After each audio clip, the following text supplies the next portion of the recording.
오늘 우리가 함께 나눌 이야기는 가족이라는 이름 아래 벌어지는 책임과 배신, 그리고 인간 본성에 대한 깊은 성찰을 담고 있습니다.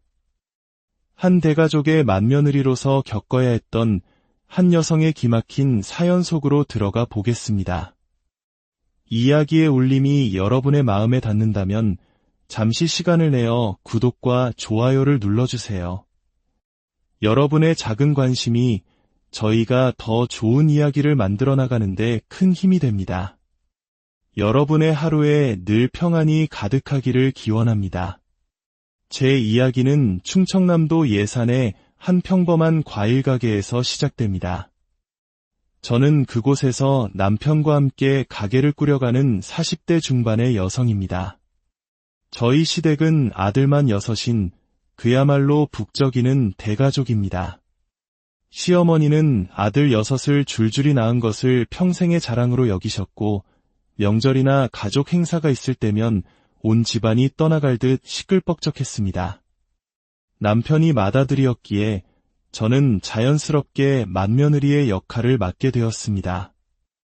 한국 사회에서 맏며느리라는 자리는 단순히 나이가 많은 며느리를 의미하지 않습니다. 그것은 한 집안의 대소사를 책임지고 아래 동서들을 아우르며 시부모님을 가장 가까이에서 모셔야 하는 무거운 책임감의 상징과도 같죠. 남편의 5 남동생들이 하나둘 짝을 찾아 결혼하면서 제게는 5명의 동서가 생겼습니다. 저는 이 대가족이 화목하게 지내길 바라는 마음으로 늘 애썼습니다.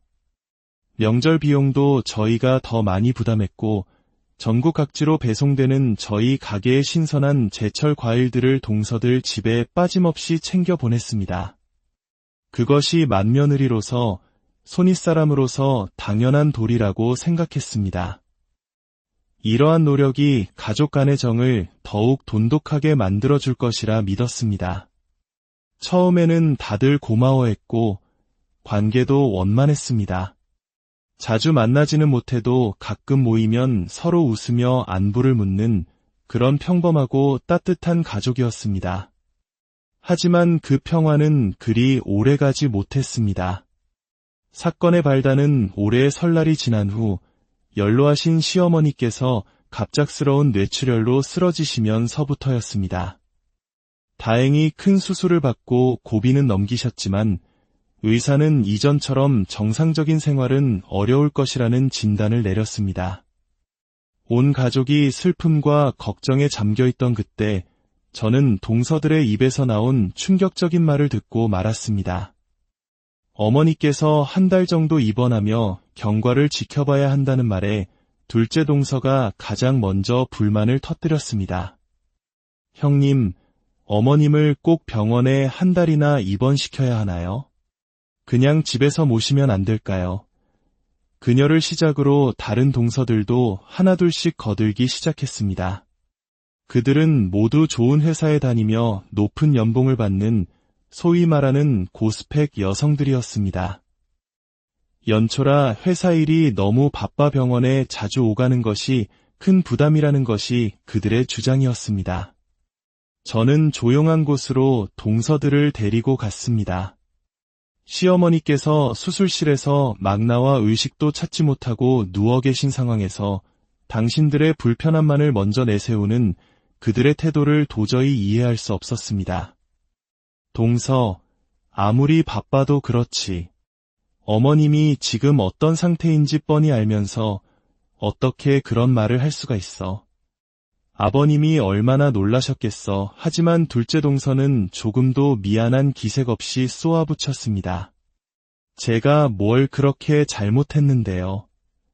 연초라 얼마나 바쁜지 모르세요?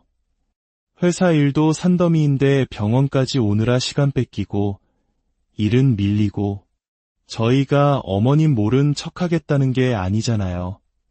저희 사정도 좀 생각해 주셔야죠. 형님은 편하게 가게에 앉아 계시니 저희 같은 직장인의 고충을 모르시는 거예요. 뒤이어 셋째 동서는 남편과 통화하며 보란듯이 소리를 질렀습니다. 나 지금 집에 빨리 가봐야 해. 수술 잘 끝났고 얼굴 봤으면 됐지. 뭘 더 있으라는 거야? 내일 내 스케줄 다 망가지는 거 보고 싶어. 둘째 동서가 대화가 끝나지도 않았는데 자리를 박차고 나가자 나머지 동서들은 마치 약속이라도 한 듯 줄줄이 그 뒤를 따랐습니다. 저는 그들의 뒷모습을 멍하니 바라볼 수밖에 없었습니다. 사실 이런 일은 처음이 아니었습니다. 아래 동서들은 모두 둘째 동서의 직장 동료이거나 그녀의 소개로 서방님들과 연이 닿아 결혼한 사이였습니다. 그렇다 보니 둘째 동서는 동서들 사이에서 막강한 영향력을 가지고 있었고 그녀의 말 한마디에 모두가 움직이는 암묵적인 서열이 존재했습니다. 이전에도 몇 번 그녀의 주도하에 불편한 상황이 있었지만 가족의 화목을 위해 저는 조용히 넘어가곤 했습니다. 하지만 이번만은 달랐습니다. 생사의 기로에 서 있는 어른 앞에서 보인 그들의 태도는 예의와 도리를 넘어선 행동이었습니다. 그날 이후 동서들은 회사가 바쁘다는 핑계로 시어머니가 퇴원하실 때까지 단 한 번도 병원에 얼굴을 비치지 않았습니다. 저는 그들의 이기적인 행동에 깊은 실망감을 느꼈고 더 이상은 그들에게 아무런 호의를 베풀고 싶지 않았습니다. 그래서 매달 보내주던 제철 과일 지원을 중단했습니다. 얼마 지나지 않아 둘째 동서에게서 연락이 왔습니다. 형님, 요즘 바쁘신가 봐요? 매달 보내주시던 과일이 안 와서요. 까먹으신 것 같아서 연락드렸어요. 그녀의 목소리에는 당연하다는 듯한 뻔뻔함이 묻어 있었습니다. 아, 동서. 미안해서 어쩌지? 요즘 찾는 손님들이 너무 많아서 동선에까지 보낼 물량이 없네. 당분간은 마트에서 사 먹어야 할 것 같아 제 대답에 그녀는 목소리를 높였습니다. 네.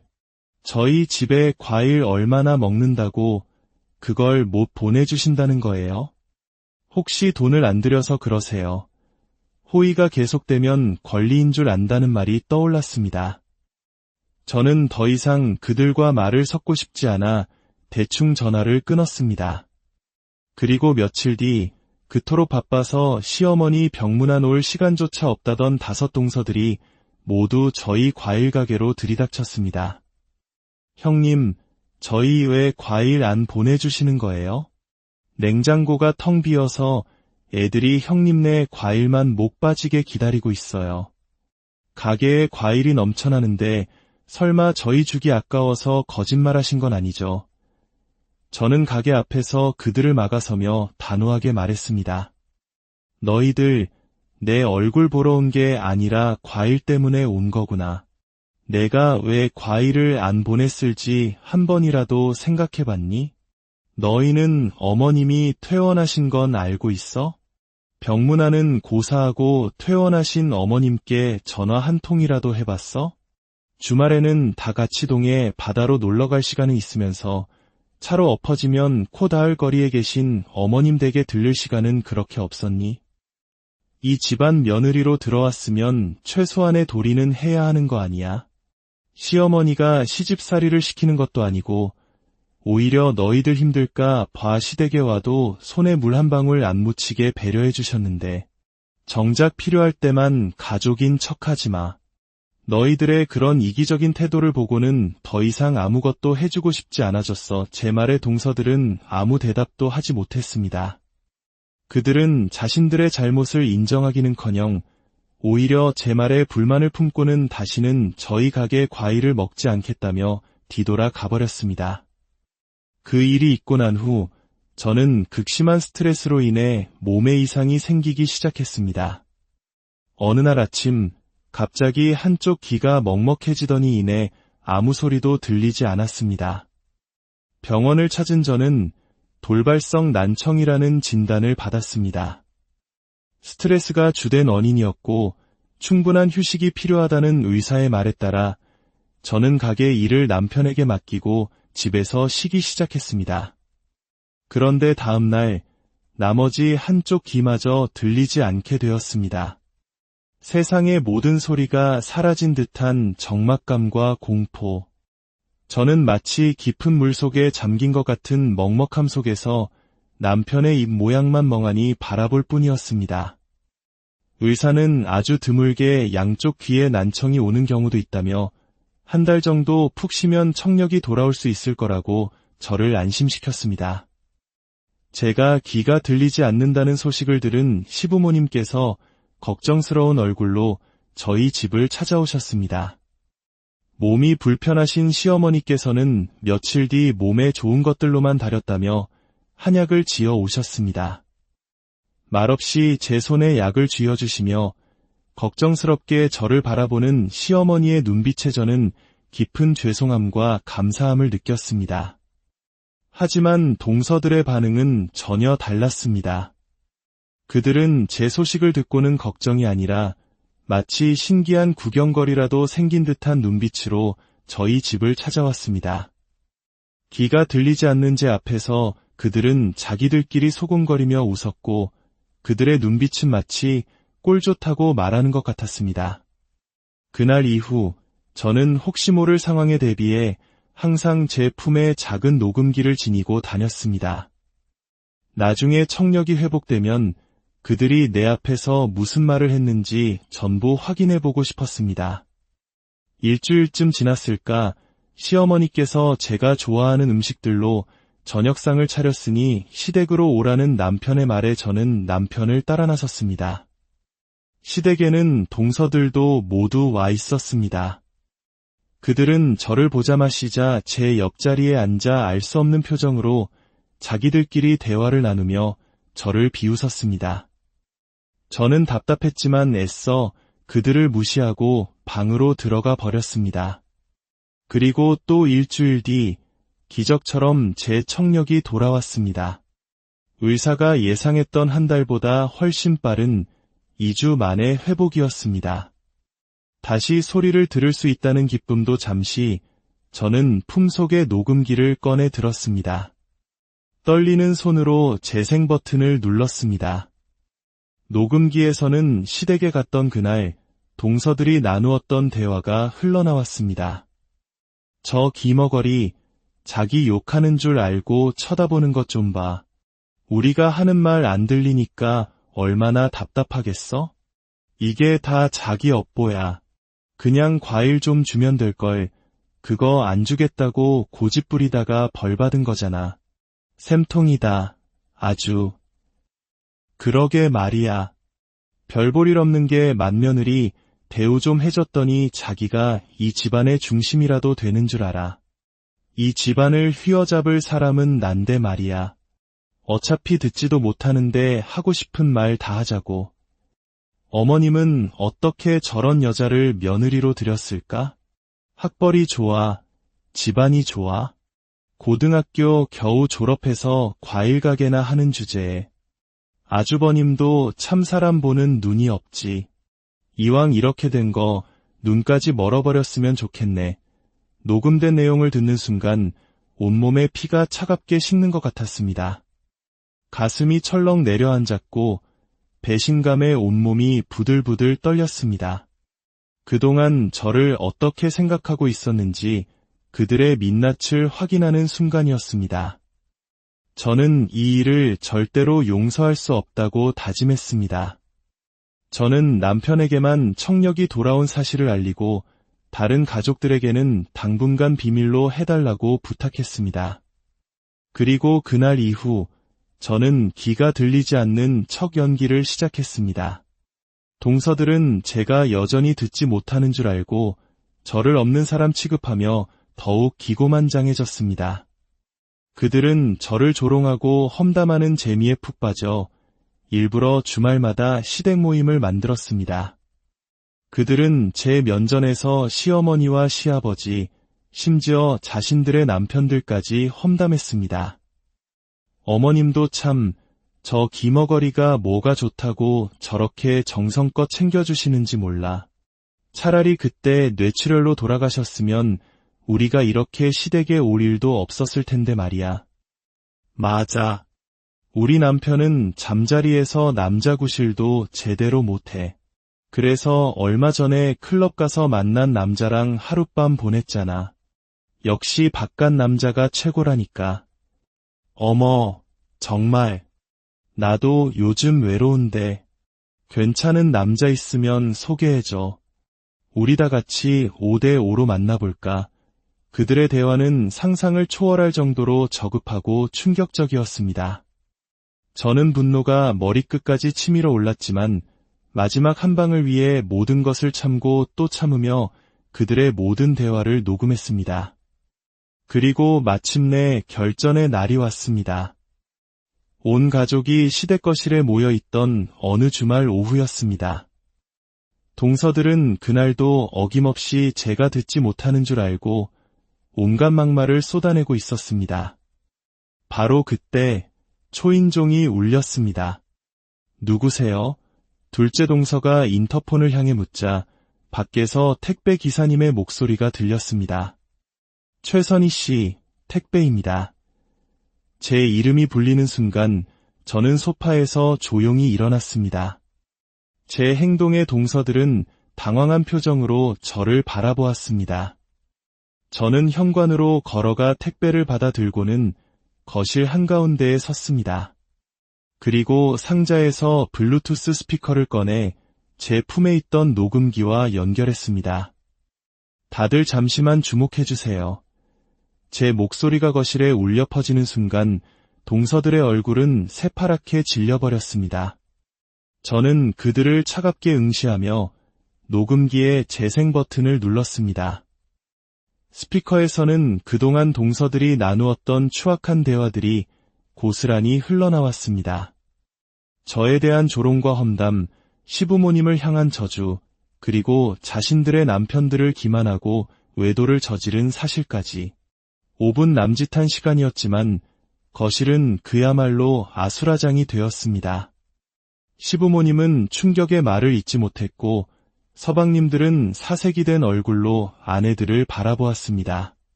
녹음이 끝나자 둘째 동서가 미친 듯이 달려들어 스피커를 부숴버렸습니다. 그리고 저는 준비해두었던 마지막 증거, 그들이 외도남들과 함께 찍은 사진들을 그녀의 얼굴에 던졌습니다. 모든 진실이 밝혀지자 동서들은 그 자리에 무릎을 꿇고 손이 발이 되도록 빌기 시작했습니다. 하지만 이미 엎질러진 물이었습니다. 그들의 돌이킬 수 없는 말과 행동은 더 이상 용서받을 수 없었습니다. 그날 이후 5 형제는 모두 이혼 소송에 들어갔습니다. 귀가 안 들린다고 믿었던 제 앞에서 거침없이 비밀을 떠들었던 그들은 결국 스스로 파멸의 길을 걷게 된 것입니다. 이 길고 아픈 시간을 겪으며 저는 깨달았습니다. 가족이라는 이름이 모든 것을 용서해주지는 않는다는 것을, 그리고 진심 없는 호의는 결국 더 큰 상처로 돌아올 수 있다는 것을 말입니다. 이 이야기가 여러분에게 가족의 의미에 대해 다시 한번 오늘 우리가 함께 나눌 이야기는 가족이라는 이름 아래 벌어지는 책임과 배신, 그리고 인간 본성에 대한 깊은 성찰을 담고 있습니다. 한 대가족의 맏며느리로서 겪어야 했던 한 여성의 기막힌 사연 속으로 들어가 보겠습니다. 이야기의 울림이 여러분의 마음에 닿는다면 잠시 시간을 내어 구독과 좋아요를 눌러주세요. 여러분의 작은 관심이 저희가 더 좋은 이야기를 만들어 나가는데 큰 힘이 됩니다. 여러분의 하루에 늘 평안이 가득하기를 기원합니다. 제 이야기는 충청남도 예산의 한 평범한 과일 가게에서 시작됩니다.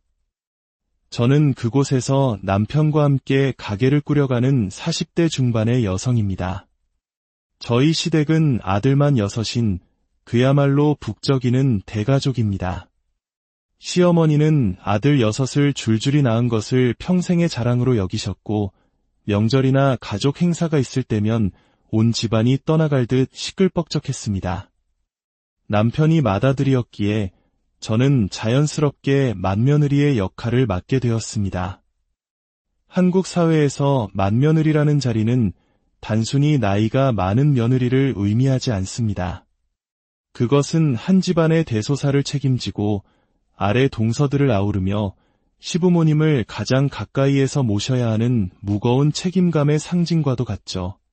남편의 5 남동생들이 하나둘 짝을 찾아 결혼하면서 제게는 5명의 동서가 생겼습니다.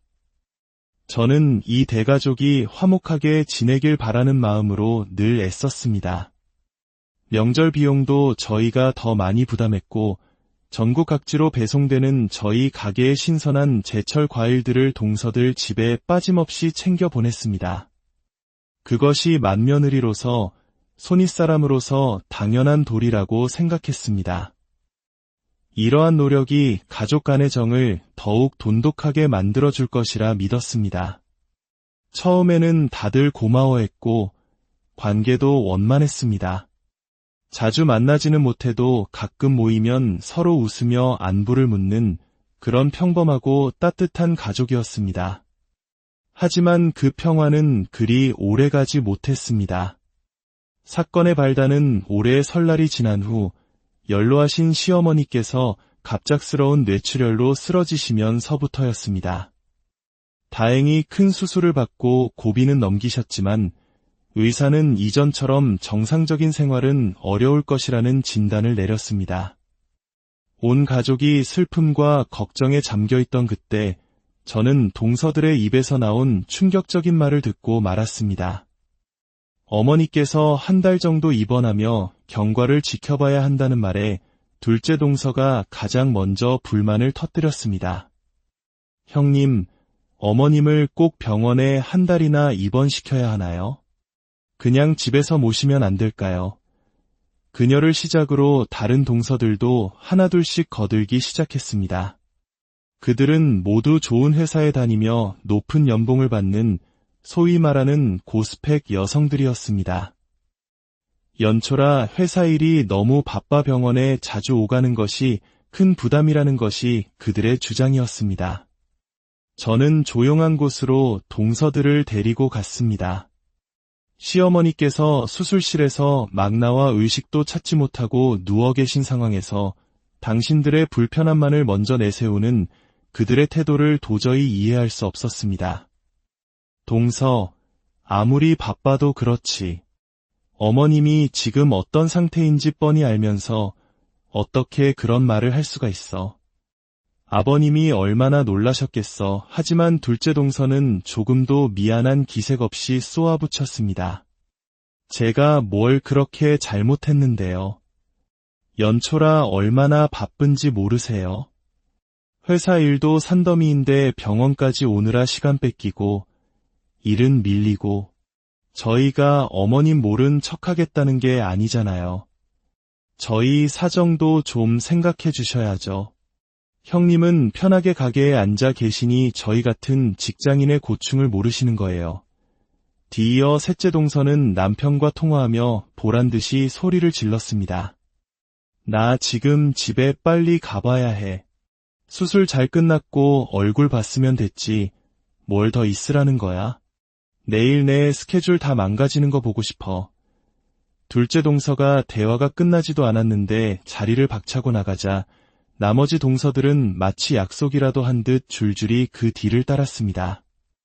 저는 그들의 뒷모습을 멍하니 바라볼 수밖에 없었습니다. 사실 이런 일은 처음이 아니었습니다. 아래 동서들은 모두 둘째 동서의 직장 동료이거나 그녀의 소개로 서방님들과 연이 다 결혼한 사이였습니다. 그렇다 보니 둘째 동서는 동서들 사이에서 막강한 영향력을 가지고 있었고 그녀의 말 한마디에 모두가 움직이는 암묵적인 서열이 존재했습니다. 이전에도 몇 번 그녀의 주도하에 불편한 상황이 있었지만 가족의 화목을 위해 저는 조용히 넘어가곤 했습니다.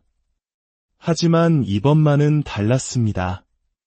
생사의 기로에 서 있는 어른 앞에서 보인 그들의 태도는 예의와 도리를 넘어선 행동이었습니다.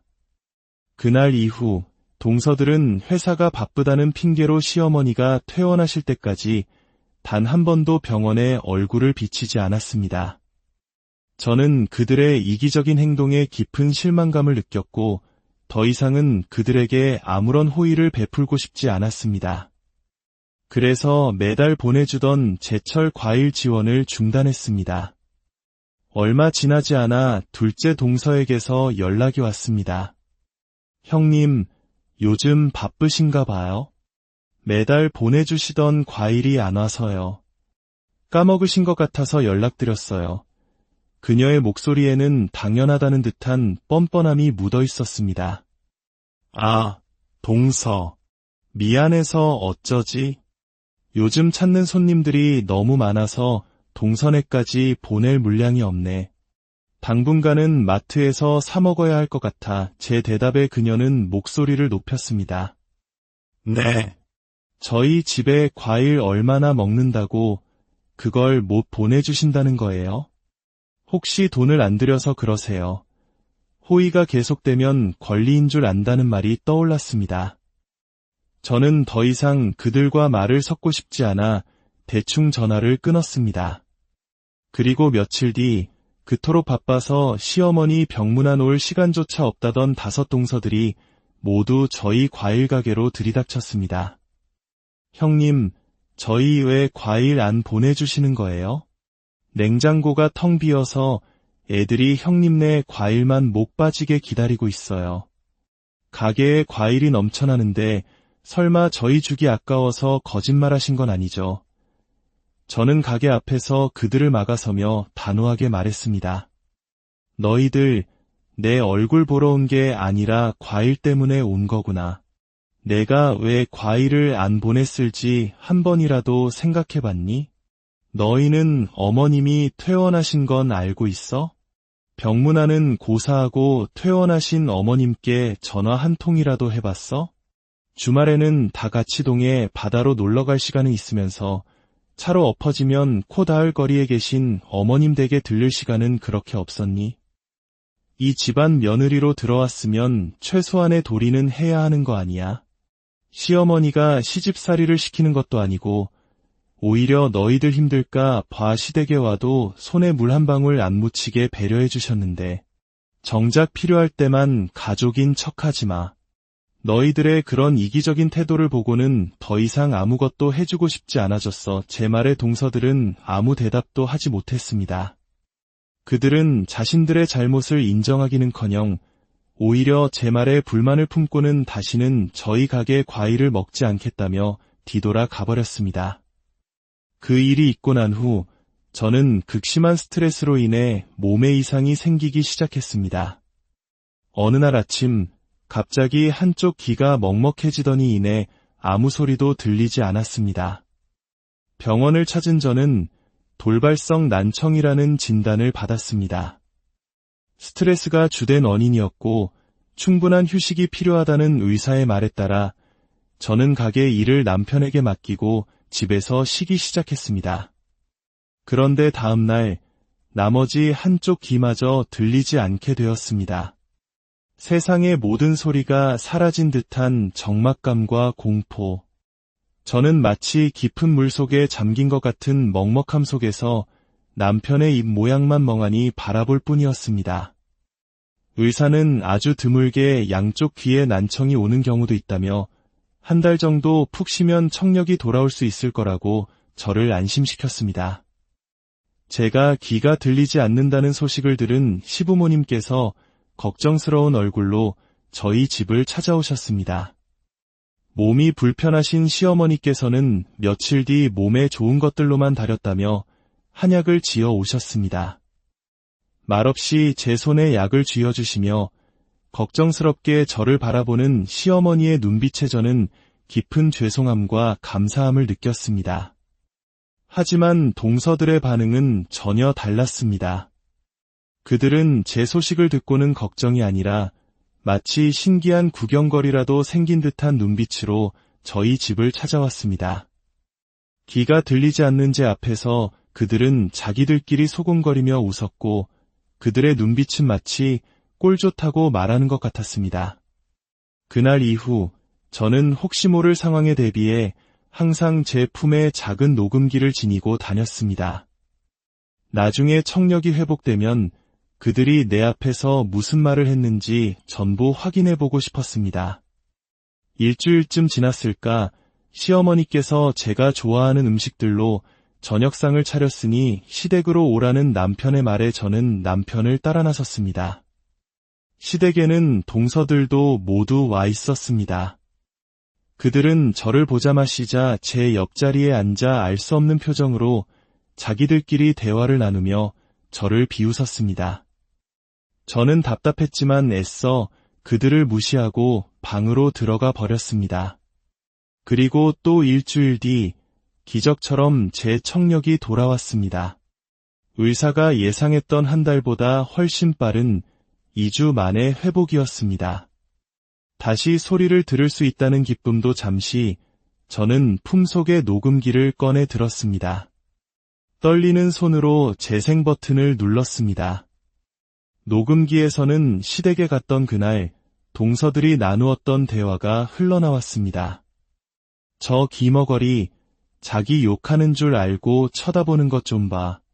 우리가 하는 말 안 들리니까 얼마나 답답하겠어? 이게 다 자기 업보야. 그냥 과일 좀 주면 될걸. 그거 안 주겠다고 고집 부리다가 벌 받은 거잖아. 샘통이다. 아주. 그러게 말이야.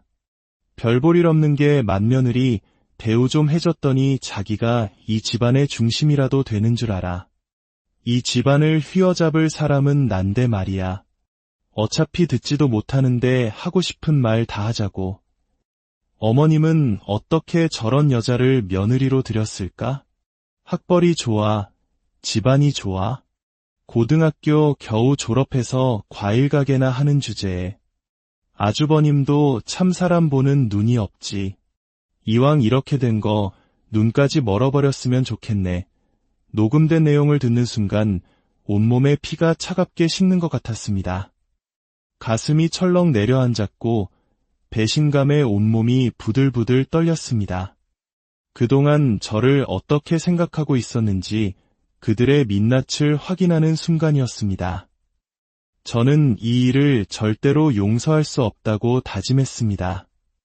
저는 남편에게만 청력이 돌아온 사실을 알리고 다른 가족들에게는 당분간 비밀로 해달라고 부탁했습니다. 그리고 그날 이후 저는 귀가 들리지 않는 척 연기를 시작했습니다. 동서들은 제가 여전히 듣지 못하는 줄 알고 저를 없는 사람 취급하며 더욱 기고만장해졌습니다. 그들은 저를 조롱하고 험담하는 재미에 푹 빠져 일부러 주말마다 시댁 모임을 만들었습니다. 그들은 제 면전에서 시어머니와 시아버지, 심지어 자신들의 남편들까지 험담했습니다. 어머님도 참 저 기머거리가 뭐가 좋다고 저렇게 정성껏 챙겨주시는지 몰라. 차라리 그때 뇌출혈로 돌아가셨으면 우리가 이렇게 시댁에 올 일도 없었을 텐데 말이야. 맞아. 우리 남편은 잠자리에서 남자 구실도 제대로 못해. 그래서 얼마 전에 클럽 가서 만난 남자랑 하룻밤 보냈잖아. 역시 바깥 남자가 최고라니까. 어머, 정말. 나도 요즘 외로운데 괜찮은 남자 있으면 소개해줘. 우리 다 같이 5대5로 만나볼까. 그들의 대화는 상상을 초월할 정도로 저급하고 충격적이었습니다. 저는 분노가 머리끝까지 치밀어 올랐지만 마지막 한 방을 위해 모든 것을 참고 또 참으며 그들의 모든 대화를 녹음했습니다. 그리고 마침내 결전의 날이 왔습니다. 온 가족이 시댁 거실에 모여있던 어느 주말 오후였습니다. 동서들은 그날도 어김없이 제가 듣지 못하는 줄 알고 온갖 막말을 쏟아내고 있었습니다. 바로 그때 초인종이 울렸습니다. 누구세요? 둘째 동서가 인터폰을 향해 묻자 밖에서 택배 기사님의 목소리가 들렸습니다. 최선희 씨, 택배입니다. 제 이름이 불리는 순간 저는 소파에서 조용히 일어났습니다. 제 행동에 동서들은 당황한 표정으로 저를 바라보았습니다. 저는 현관으로 걸어가 택배를 받아 들고는 거실 한가운데에 섰습니다. 그리고 상자에서 블루투스 스피커를 꺼내 제 품에 있던 녹음기와 연결했습니다. 다들 잠시만 주목해주세요. 제 목소리가 거실에 울려 퍼지는 순간 동서들의 얼굴은 새파랗게 질려버렸습니다. 저는 그들을 차갑게 응시하며 녹음기의 재생 버튼을 눌렀습니다. 스피커에서는 그동안 동서들이 나누었던 추악한 대화들이 고스란히 흘러나왔습니다. 저에 대한 조롱과 험담, 시부모님을 향한 저주, 그리고 자신들의 남편들을 기만하고 외도를 저지른 사실까지. 5분 남짓한 시간이었지만 거실은 그야말로 아수라장이 되었습니다. 시부모님은 충격의 말을 잇지 못했고 서방님들은 사색이 된 얼굴로 아내들을 바라보았습니다. 녹음이 끝나자 둘째 동서가 미친 듯이 달려들어 스피커를 부숴버렸습니다. 그리고 저는 준비해두었던 마지막 증거, 그들이 외도남들과 함께 찍은 사진들을 그녀의 얼굴에 던졌습니다. 모든 진실이 밝혀지자 동서들은 그 자리에 무릎을 꿇고 손이 발이 되도록 빌기 시작했습니다. 하지만 이미 엎질러진 물이었습니다. 그들의 돌이킬 수 없는 말과 행동은 더 이상 용서받을 수 없었습니다. 그날 이후 5 형제는 모두 이혼 소송에 들어갔습니다. 귀가 안 들린다고 믿었던 제 앞에서 거침없이 비밀을 떠들었던 그들은 결국 스스로 파멸의 길을 걷게 된 것입니다. 이 길고 아픈 시간을 겪으며 저는 깨달았습니다. 가족이라는 이름이 모든 것을 용서해주지는 않는다는 것을, 그리고 진심 없는 호의는 결국 더 큰 상처로 돌아올 수 있다는 것을 말입니다. 이 이야기가 여러분에게 가족의 의미에 대해 다시 한번 오늘 우리가 함께 나눌 이야기는 가족이라는 이름 아래 벌어지는 책임과 배신, 그리고 인간 본성에 대한 깊은 성찰을 담고 있습니다. 한 대가족의 맏며느리로서 겪어야 했던 한 여성의 기막힌 사연 속으로 들어가 보겠습니다. 이야기의 울림이 여러분의 마음에 닿는다면 잠시 시간을 내어 구독과 좋아요를 눌러주세요. 여러분의 작은 관심이 저희가 더 좋은 이야기를 만들어 나가는데 큰 힘이 됩니다. 여러분의 하루에 늘 평안이 가득하기를 기원합니다. 제 이야기는 충청남도 예산의 한 평범한 과일 가게에서 시작됩니다. 저는 그곳에서 남편과 함께 가게를 꾸려가는 40대 중반의 여성입니다. 저희 시댁은 아들만 6인 그야말로 북적이는 대가족입니다. 시어머니는 아들 6을 줄줄이 낳은 것을 평생의 자랑으로 여기셨고 명절이나 가족 행사가 있을 때면 온 집안이 떠나갈 듯 시끌벅적했습니다. 남편이 맏아들이었기에 저는 자연스럽게 맏며느리의 역할을 맡게 되었습니다. 한국 사회에서 맏며느리라는 자리는 단순히 나이가 많은 며느리를 의미하지 않습니다. 그것은 한 집안의 대소사를 책임지고 아래 동서들을 아우르며 시부모님을 가장 가까이에서 모셔야 하는 무거운 책임감의 상징과도 같죠. 남편의 5 남동생들이 하나둘 짝을 찾아 결혼하면서 제게는 5명의 동서가 생겼습니다. 저는 이 대가족이 화목하게 지내길 바라는 마음으로 늘 애썼습니다. 명절 비용도 저희가 더 많이 부담했고 전국 각지로 배송되는 저희 가게의 신선한 제철 과일들을 동서들 집에 빠짐없이 챙겨 보냈습니다. 그것이 맏며느리로서 손윗사람으로서 당연한 도리라고 생각했습니다. 이러한 노력이 가족 간의 정을 더욱 돈독하게 만들어줄 것이라 믿었습니다. 처음에는 다들 고마워했고 관계도 원만했습니다. 자주 만나지는 못해도 가끔 모이면 서로 웃으며 안부를 묻는 그런 평범하고 따뜻한 가족이었습니다. 하지만 그 평화는 그리 오래가지 못했습니다. 사건의 발단은 올해 설날이 지난 후 연로하신 시어머니께서 갑작스러운 뇌출혈로 쓰러지시면서부터였습니다. 다행히 큰 수술을 받고 고비는 넘기셨지만 의사는 이전처럼 정상적인 생활은 어려울 것이라는 진단을 내렸습니다. 온 가족이 슬픔과 걱정에 잠겨있던 그때 저는 동서들의 입에서 나온 충격적인 말을 듣고 말았습니다. 어머니께서 한 달 정도 입원하며 경과를 지켜봐야 한다는 말에 둘째 동서가 가장 먼저 불만을 터뜨렸습니다. 형님, 어머님을 꼭 병원에 한 달이나 입원시켜야 하나요? 그냥 집에서 모시면 안 될까요? 그녀를 시작으로 다른 동서들도 하나둘씩 거들기 시작했습니다. 그들은 모두 좋은 회사에 다니며 높은 연봉을 받는 소위 말하는 고스펙 여성들이었습니다. 연초라 회사 일이 너무 바빠 병원에 자주 오가는 것이 큰 부담이라는 것이 그들의 주장이었습니다. 저는 조용한 곳으로 동서들을 데리고 갔습니다. 시어머니께서 수술실에서 막 나와 의식도 찾지 못하고 누워 계신 상황에서 당신들의 불편함만을 먼저 내세우는 그들의 태도를 도저히 이해할 수 없었습니다. 동서, 아무리 바빠도 그렇지. 어머님이 지금 어떤 상태인지 뻔히 알면서 어떻게 그런 말을 할 수가 있어. 아버님이 얼마나 놀라셨겠어. 하지만 둘째 동서는 조금도 미안한 기색 없이 쏘아붙였습니다. 제가 뭘 그렇게 잘못했는데요. 연초라 얼마나 바쁜지 모르세요?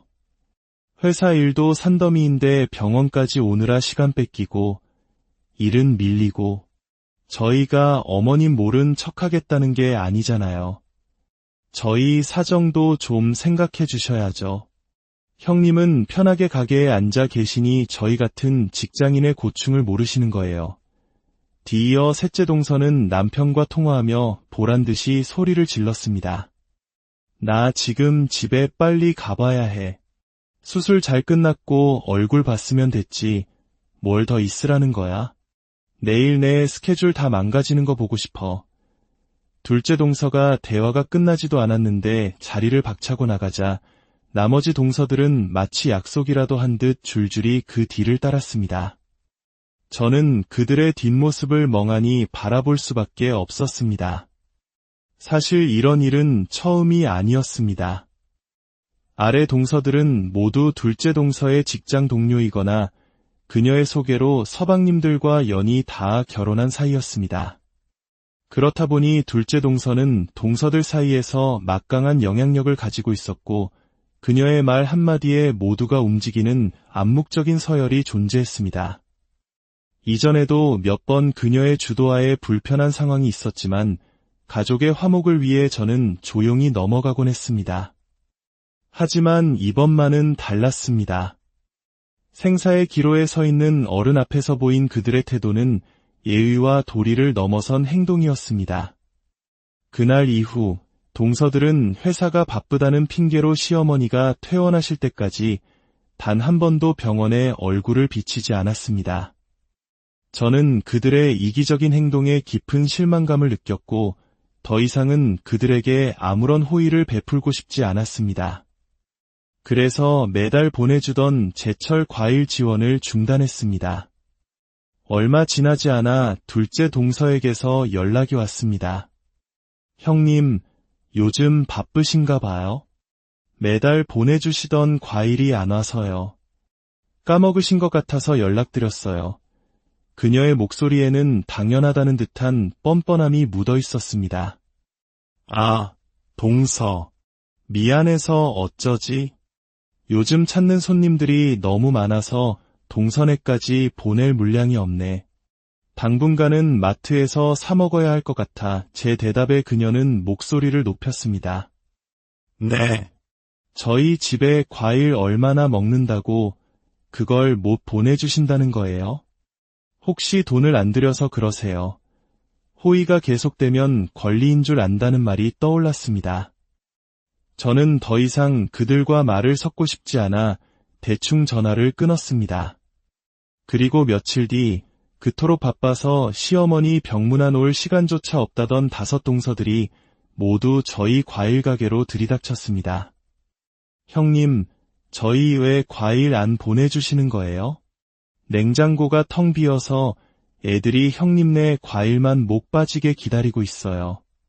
가게에 과일이 넘쳐나는데 설마 저희 주기 아까워서 거짓말하신 건 아니죠? 저는 가게 앞에서 그들을 막아서며 단호하게 말했습니다. 너희들 내 얼굴 보러 온 게 아니라 과일 때문에 온 거구나. 내가 왜 과일을 안 보냈을지 한 번이라도 생각해봤니?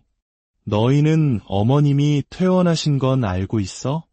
병문안은 고사하고 퇴원하신 어머님께 전화 한 통이라도 해봤어? 주말에는 다 같이 동해 바다로 놀러갈 시간이 있으면서 차로 엎어지면 코 닿을 거리에 계신 어머님 댁에 들를 시간은 그렇게 없었니?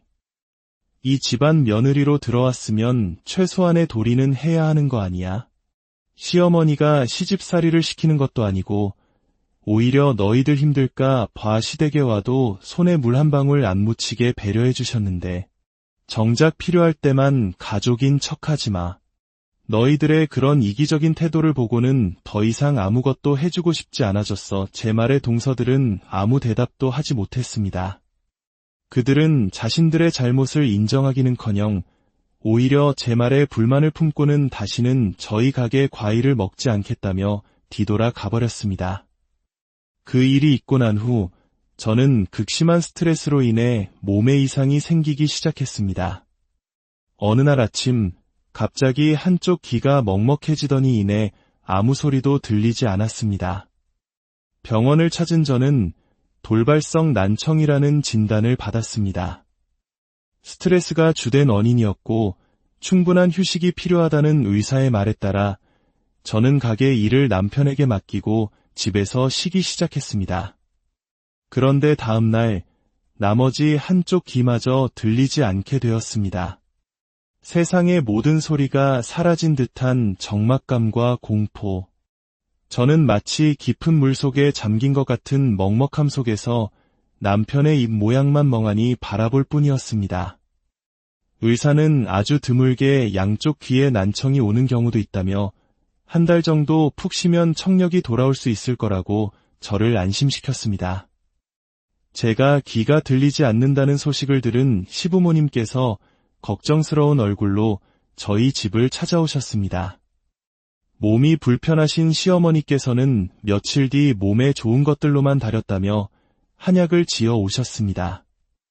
말없이 제 손에 약을 쥐어주시며 걱정스럽게 저를 바라보는 시어머니의 눈빛에 저는 깊은 죄송함과 감사함을 느꼈습니다.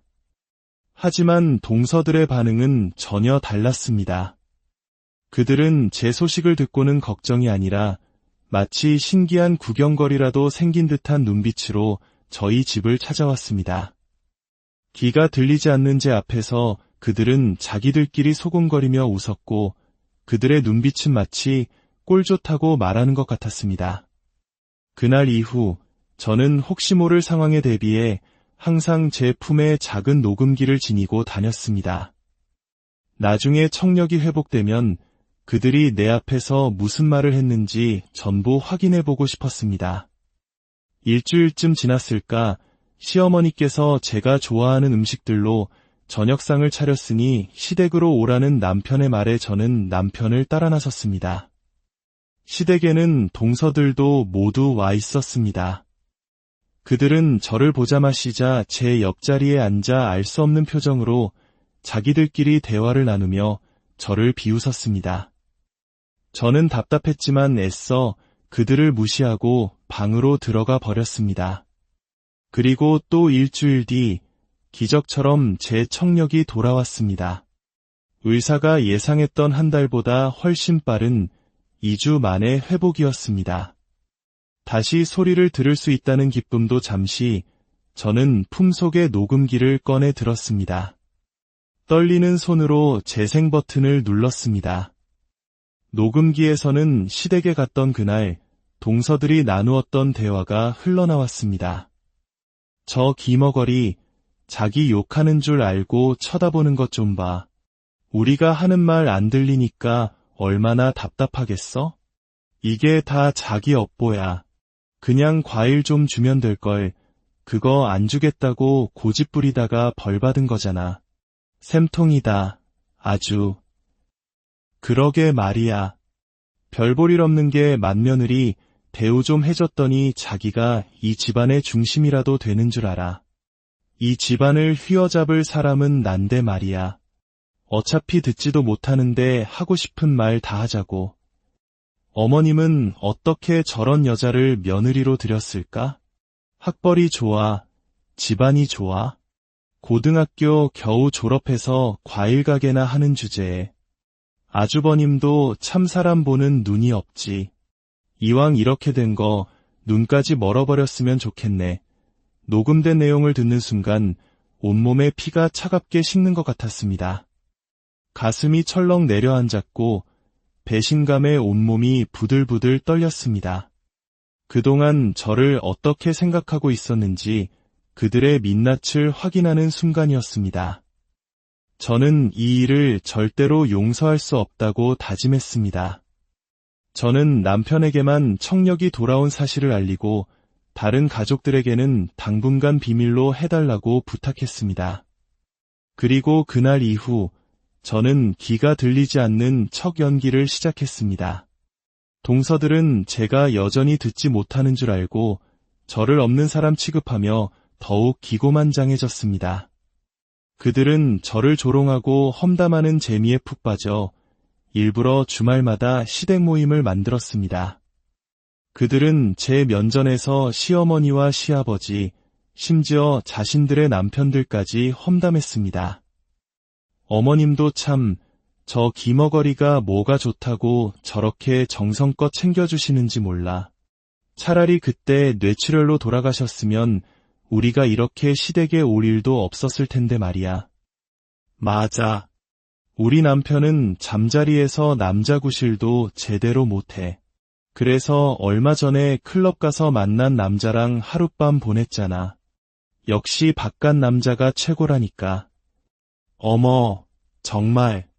나도 요즘 외로운데 괜찮은 남자 있으면 소개해줘. 우리 다 같이 5대5로 만나볼까? 그들의 대화는 상상을 초월할 정도로 저급하고 충격적이었습니다. 저는 분노가 머리끝까지 치밀어 올랐지만 마지막 한 방을 위해 모든 것을 참고 또 참으며 그들의 모든 대화를 녹음했습니다. 그리고 마침내 결전의 날이 왔습니다. 온 가족이 시댁 거실에 모여 있던 어느 주말 오후였습니다. 동서들은 그날도 어김없이 제가 듣지 못하는 줄 알고 온갖 막말을 쏟아내고 있었습니다. 바로 그때 초인종이 울렸습니다.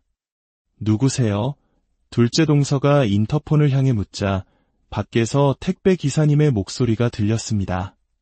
최선희 씨, 택배입니다. 제 이름이 불리는 순간 저는 소파에서 조용히 일어났습니다. 제 행동에 동서들은 당황한 표정으로 저를 바라보았습니다.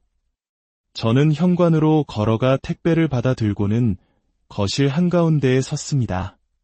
그리고 상자에서 블루투스 스피커를 꺼내 제 품에 있던 녹음기와 연결했습니다. 다들 잠시만 주목해주세요.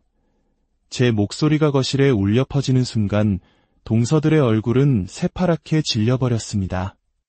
저는 그들을 차갑게 응시하며 녹음기의 재생 버튼을 눌렀습니다.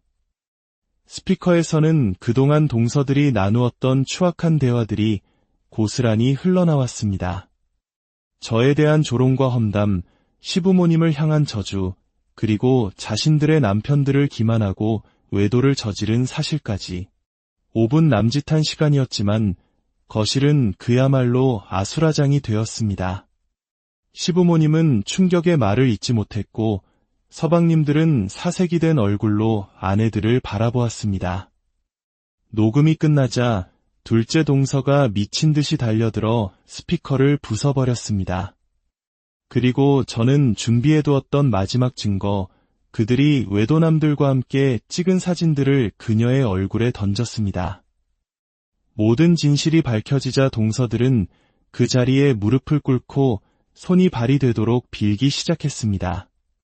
하지만 이미 엎질러진 물이었습니다.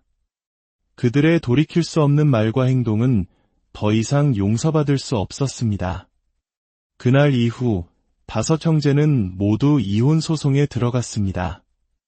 귀가 안 들린다고 믿었던 제 앞에서 거침없이 비밀을 떠들었던 그들은 결국 스스로 파멸의 길을 걷게 된 것입니다. 이 길고 아픈 시간을 겪으며 저는 깨달았습니다. 가족이라는 이름이 모든 것을 용서해주지는 않는다는 것을, 그리고 진심 없는 호의는 결국 더 큰 상처로 돌아올 수 있다는 것을 말입니다. 이 이야기가 여러분에게 가족의 의미에 대해 다시 한번 오늘 우리가 함께 나눌 이야기는 가족이라는 이름 아래 벌어지는 책임과 배신, 그리고 인간 본성에 대한 깊은 성찰을 담고 있습니다. 한 대가족의 맏며느리로서 겪어야 했던 한 여성의 기막힌 사연 속으로 들어가 보겠습니다. 이 이야기의 울림이 여러분의 마음에 닿는다면 잠시 시간을 내어 구독과 좋아요를 눌러주세요. 여러분의 작은 관심이 저희가 더 좋은 이야기를 만들어 나가는데 큰 힘이 됩니다. 여러분의 하루에 늘 평안이 가득하기를 기원합니다. 제 이야기는 충청남도 예산의 한 평범한 과일 가게에서 시작됩니다. 저는 그곳에서 남편과 함께 가게를 꾸려가는 40대 중반의 여성입니다. 저희 시댁은 아들만 6인 그야말로 북적이는 대가족입니다. 시어머니는 아들 6을 줄줄이 낳은 것을 평생의 자랑으로 여기셨고, 명절이나 가족 행사가 있을 때면 온 집안이 떠나갈 듯 시끌벅적했습니다. 남편이 맏아들이었기에 저는 자연스럽게 맏며느리의 역할을 맡게 되었습니다. 한국 사회에서 맏며느리라는 자리는 단순히 나이가 많은 며느리를 의미하지 않습니다.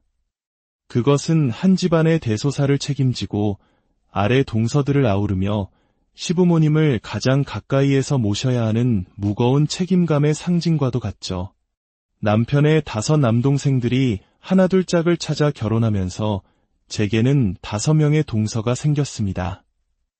저는 이 대가족이 화목하게 지내길 바라는 마음으로 늘 애썼습니다. 명절 비용도 저희가 더 많이 부담했고, 전국 각지로 배송되는 저희 가게의 신선한 제철 과일들을 동서들 집에 빠짐없이 챙겨 보냈습니다. 그것이 맏며느리로서, 손윗사람으로서 당연한 도리라고 생각했습니다. 이러한 노력이 가족 간의 정을 더욱 돈독하게 만들어줄 것이라 믿었습니다. 처음에는 다들 고마워했고 관계도 원만했습니다. 자주 만나지는 못해도 가끔 모이면 서로 웃으며 안부를 묻는 그런 평범하고 따뜻한 가족이었습니다. 하지만 그 평화는 그리 오래가지 못했습니다. 사건의 발단은 올해 설날이 지난 후 연로하신 시어머니께서 갑작스러운 뇌출혈로 쓰러지시면서부터였습니다. 다행히 큰 수술을 받고 고비는 넘기셨지만 의사는 이전처럼 정상적인 생활은 어려울 것이라는 진단을 내렸습니다. 온 가족이 슬픔과 걱정에 잠겨있던 그때 저는 동서들의 입에서 나온 충격적인 말을 듣고 말았습니다. 어머니께서 한 달 정도 입원하며 경과를 지켜봐야 한다는 말에 둘째 동서가 가장 먼저 불만을 터뜨렸습니다. 형님, 어머님을 꼭 병원에 한 달이나 입원시켜야 하나요? 그냥 집에서 모시면 안 될까요? 그녀를 시작으로 다른 동서들도 하나둘씩 거들기 시작했습니다. 그들은 모두 좋은 회사에 다니며 높은 연봉을 받는 소위 말하는 고스펙 여성들이었습니다. 연초라 회사 일이 너무 바빠 병원에 자주 오가는 것이 큰 부담이라는 것이 그들의 주장이었습니다. 저는 조용한 곳으로 동서들을 데리고 갔습니다. 시어머니께서 수술실에서 막 나와 의식도 찾지 못하고 누워 계신 상황에서 당신들의 불편함만을 먼저 내세우는 그들의 태도를 도저히 이해할 수 없었습니다. 동서, 아무리 바빠도 그렇지. 어머님이 지금 어떤 상태인지 뻔히 알면서 어떻게 그런 말을 할 수가 있어. 아버님이 얼마나 놀라셨겠어. 하지만 둘째 동서는 조금도 미안한 기색 없이 쏘아붙였습니다. 제가 뭘 그렇게 잘못했는데요. 연초라 얼마나 바쁜지 모르세요? 회사 일도 산더미인데 병원까지 오느라 시간 뺏기고 일은 밀리고 저희가 어머님 모른 척하겠다는 게 아니잖아요. 저희 사정도 좀 생각해 주셔야죠. 형님은 편하게 가게에 앉아 계시니 저희 같은 직장인의 고충을 모르시는 거예요. 뒤이어 셋째 동서는 남편과 통화하며 보란듯이 소리를 질렀습니다. 나 지금 집에 빨리 가봐야 해. 수술 잘 끝났고 얼굴 봤으면 됐지.